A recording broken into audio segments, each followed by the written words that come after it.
চাকৰি পোৱা ল'ৰাখিনিয়ে প্ৰতিবাদ কৰিব যে আমাকতো নালাগে OPS, কাৰণ পৰিৱেশ সময়ৰ লগে লগে পৰিৱৰ্তন হৈ যায়।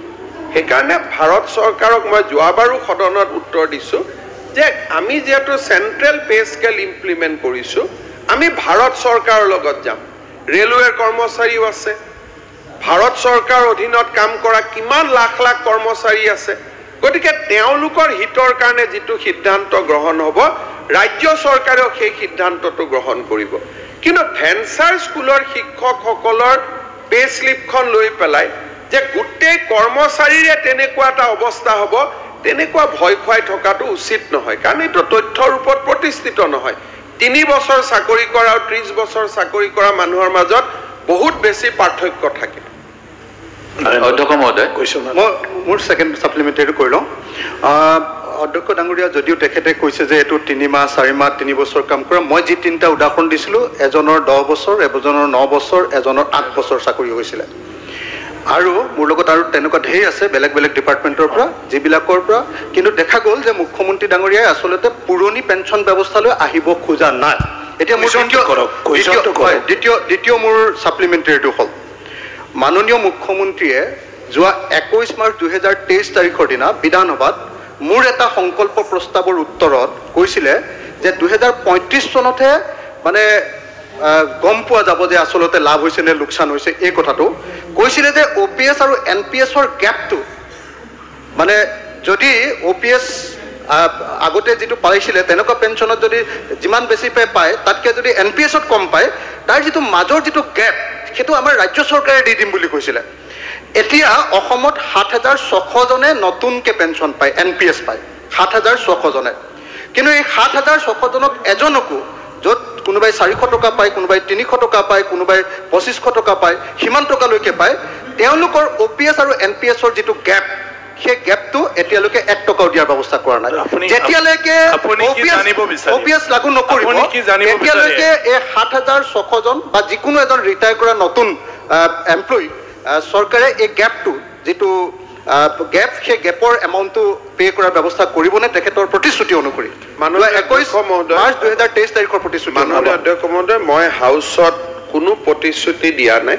মই কৈছোঁ যে এই গেপটো এচিয়ৰ্ড পেঞ্চন স্কিম হিচাপে দিবলৈ ভাৰত চৰকাৰৰ কমিটিৰ ওচৰত আমি আৰ্জি দিছোঁ। এতিয়া আৰ্জিৰ পিছত ভাৰত চৰকাৰৰ প্ৰতিবেদন আহিব।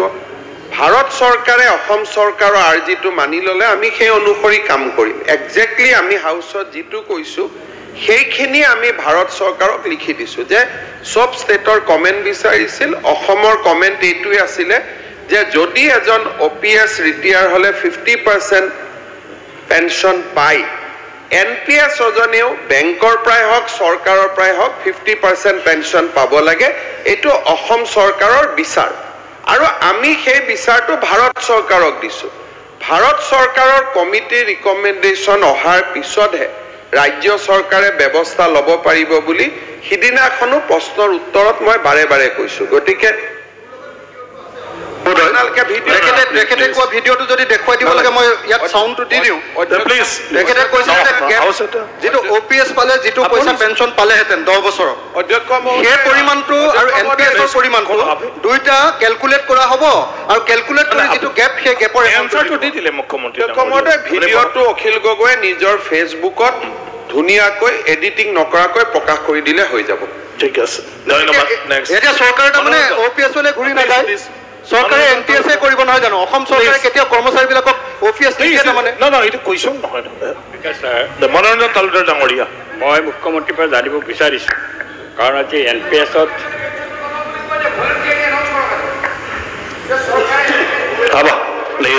এতিয়া যদি পৰিষদীয় মন্ত্ৰীয়ে এনেকৈ টেবুলৰ পৰা দি থাকে, চেয়াৰৰ পৰা লাগিব তেনেকৈ, কাৰণ তেওঁ যিটো কৈ আছে খালি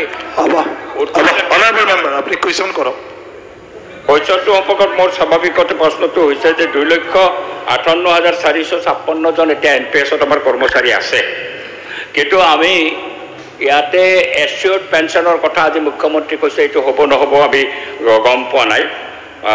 কিন্তু কথাটো হৈছে NPSত এই যি 4 লক্ষ কৰ্মচাৰী আছে, 4 লক্ষতকৈ বেছি কৰ্মচাৰী, তেওঁলোকৰ মাজত কিন্তু ৰিচেণ্টমেণ্ট আছে সাংঘাতিকভাৱে। সাংঘাতিকভাৱে ৰিচেণ্টমেণ্ট আছে তেওঁ অকল ৰিটায়াৰ্ড এই 2-3 বছৰীয়া শিক্ষকৰ ৰিটায়াৰমেণ্টৰ বিষয়টোৰে এই বিষয়টোক চালিজাৰি চোৱাটো উচিত নহয় বুলি মই ভাবোঁ কাৰণ এতিয়া NPSৰ অন্তৰ্ভুক্ত সকলো কৰ্মচাৰীৰ মাজতে আমি বুজামতে বা আমি দেখামতে ৰিচেণ্টমেণ্টটো আছে আৰু এটা জেনেৰেল ডিমাণ্ড উঠি আছে যে NPSৰ পৰা OPSলৈকে যাব লাগে এই সংক্ৰান্তত তেওঁলোকে আপুনি কুৱেশ্যনটো কৰক আচ্ছা চৰকাৰে কৈছে এছিয়ৰ্ড পেঞ্চনৰ কথা কৈছে কিন্তু কি অসুবিধা আছে OPSলৈকে যোৱাৰ কাৰণে যদি এই কথাটো মুখ্যমন্ত্ৰীয়ে বিতংভাৱে বুজায় আমি বুজিলে ভাল পাম মাননীয় অধ্যক্ষ মহোদয় আজিৰ দিনটোত মোৰ পেঞ্চনৰ বিল 1700 কোটি টকা মাহত আৰু আমি যদি OPS ব্যৱস্থাত থাকিব লাগে তেলে উইদিন 5 ইয়াৰ্স ৰাজ্য চৰকাৰ ভাঙি যাব কোনো চলোৱা ৰাস্তাই নাথাকিব 17 তাৰমানে চৰকাৰৰ অৰ্থনৈতিক অৱস্থা বেয়া আৰু ভালৰ কথা নহয়